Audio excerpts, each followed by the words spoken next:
तुझं आता मन भरलं ग तुझं प्रेम भरलं ग तुझं आता मन भरलं ग तुझं गद्दारी करून तूच म्हणते गद्दार मला गद्दारी करून तूच म्हणते गद्दार मला पाखरा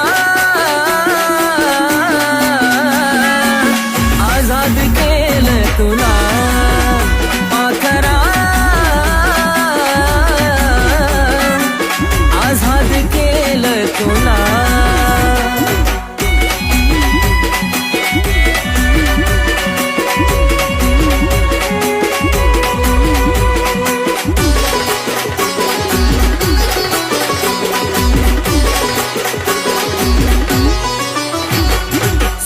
पायी ठेवलं नाता नव्हती तुझी इच्छा आता नवीन जीवनाला तुझ्या देतो मी शुभेच्छा